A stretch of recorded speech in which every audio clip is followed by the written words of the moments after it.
Hello guys, this is Rafi from Rafi blogs. I hope আপনারা সবাই ভালো আছেন। আজকে আমি এসেছি কলকাতা শহরের বড়বাজার নামক এরিয়াতে। আর এখানেই হচ্ছে কলকাতার মেইন মসজিদ, যার নাম নাকোদা মসজিদ।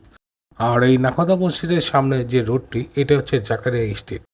এই জাকারিয়া স্ট্রিটকে বলা হয় কলকাতার স্ট্রিট ফুডের স্বর্গ।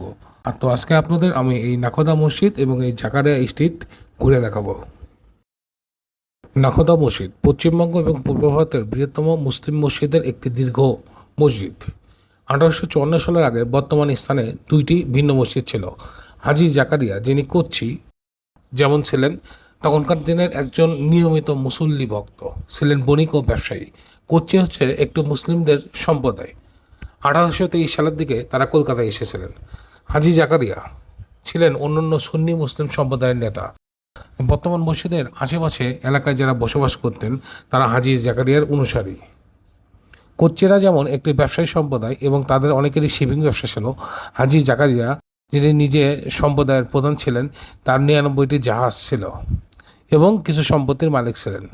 হাজি জাকারিয়া ছিলেন একজন মহান দানশীল ও ধার্মিক ব্যক্তি।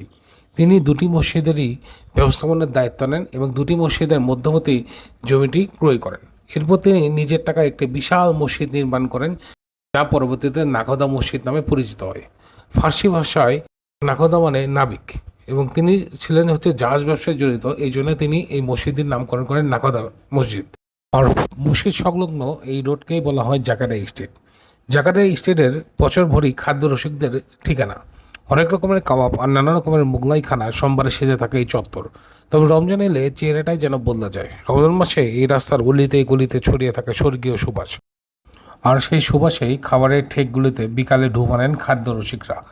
রমজান মাসে জাকারিয়া আরও একটা কারণে মাস স্টেশন, সেটা হলো এখানে রমজানের সময় পাওয়া যায় স্পেশাল কিছু খাবার। এই চত্বরের নাম করা কিছু রেস্তোরাঁ সন্ধ্যার পরে যেমন জায়গা পাওয়া দুষ্কর, তেমনি রাস্তার ধারে স্টলেও লাইন দিয়েও খাবার কিনতে হয়। আমাদের দেশের পুরান ঢাকার চক বাজারের মতো এইখানে রমজান মাসে বিশাল ইফতারির বাজার বসে। রমজানকে কেন্দ্র করে এখানে নতুন নতুন ব্যবসার সৃষ্টি হয়। এছাড়া সারা বছর তো এখানে হরেক রকমের স্ট্রিট ফুড পাওয়া যায়। স্ট্রিট ফুডের কলকাতার হচ্ছে স্বর্গরাজ্য বলা হয় এটাকে। তো আমি যেহেতু এর আগে বসেছি, তো এখানকার বম্বে হোটেলের চাপ, তাসকিনের চিকেন চিঙ্গিসি, দিল্লি সিক্সের মোরগ মাসাল্লাম, বাটার চিকেন, এরকম হাজারো কিছু আইটেম আছে এখানে, অনেক মজার। এছাড়া হচ্ছে অ্যাডামসের সুতি কাবাব, সুপিয়ার নিহারি। কলকাতা শহরে যদি কেউ স্ট্রিট কাবাব খেতে চায়, বেস্ট স্ট্রিট কাবাব, তাহলে অবশ্যই তাকে জাকারিয়া স্ট্রিটে একবার হলেও আসতে হবে। আর কলকাতা আসলে জাকারিয়া স্ট্রিট কেউ যদি না আসে, তার ট্রাভেলটাই তার পুরো ট্যুরটাই অপরিপূর্ণ থাকবে। তো আমি এখানে আজকে টেস্ট করবো হচ্ছে দিল্লি সিক্সের কাবাব। আর যেহেতু রাতে এসেছি আমরা, তো এখান থেকে খেয়ে গেলে আমাদের দিনেরটাও হয়ে যাবে। তো আমরা অলরেডি কিছু কাবাব আইটেম অর্ডার করে দিয়েছি, কাবাবগুলো রেডি হচ্ছে। তো এর মধ্যে আপনাদের কিছু কথা বলে রাখি। কলকাতা সিরিজের বগুড়া থেকে যে কলকাতা আসার যে আমার গল্প, এই সিরিজের এটাই হচ্ছে আমার লাস্ট ভিডিও। কারণ দেখতে দেখতে আমার কলকাতাতে থাকার সময় শেষ হয়ে গেছে। আগামীকাল আমাকে বাড়ি ফিরতে হবে। কলকাতাতে আরও অনেক কিছু দেখানোর আছে, আরও অনেক কিছু ঘোরার আছে। পুরো কলকাতা ঘুরতে গেলে মিনিমাম 1 মাস সময় হাতে নিয়ে আসতে হবে।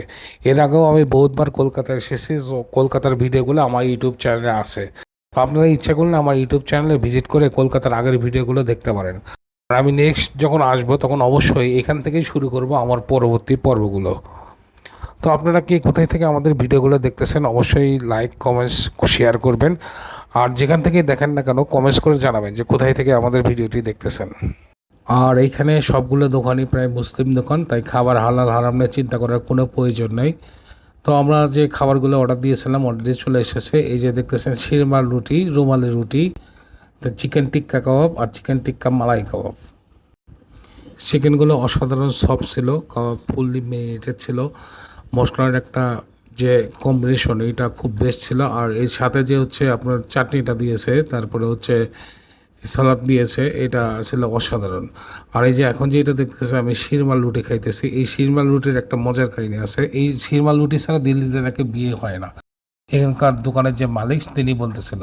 আর এই শিরমাল রুটিতে এইরকম বাটার মালাই টিক্কা চিকেন কাবাব খেতে অসাধারণ লাগে। তো ধন্যবাদ, আমি এখান থেকেই বিদায় নিচ্ছি। আপনারা সবাই ভালো থাকবেন। আবারও নতুন কোনো ভিডিও নিয়ে নতুন কোনো জায়গায় আপনাদের সাথে দেখা হবে।